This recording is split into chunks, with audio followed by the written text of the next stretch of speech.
Syngenta company বলেছিল 60 দিনের ভিতরে তাদের ফুলকপি ফুল আসবে এবং সাধারণ মানুষ সে আশা প্রত্যাশা নিয়ে সিনজেন্টা কোম্পানির হোয়াইট গোল্ড বীজ তারা বপন করে 60 দিনের ভিতরে কিছু না পাওয়ার কারণে ফুল ফল কিছুই আসেনি।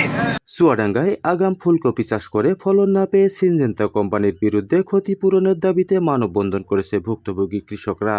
মঙ্গলবার 12 নভেম্বর বেলা 11:30টার দিকে চুয়াডাঙ্গা প্রেস ক্লাবের সামনে মানববন্ধন করেন পৌর এলাকার বেলগাছি গ্রামের অর্ধশতাধিক কৃষক। এ সময় তিনারা ক্ষতিপূরণ দাবিতে বিভিন্ন স্লোগান দেয়। মানববন্ধন শেষে তিনারা মিছিল সহকারে জেলা প্রশাসকের কার্যালয়ে গিয়ে স্মারকলিপি প্রদান করেন। মানববন্ধনে বক্তারা বলেন, আমরা চুয়াডাঙ্গা পৌর এলাকার বেলগাছি গ্রামের কৃষকরা সিনজেন্টা কোম্পানির হোয়াইট গোল্ড কপির বীজ কিনে প্রতারিত হয়েছি।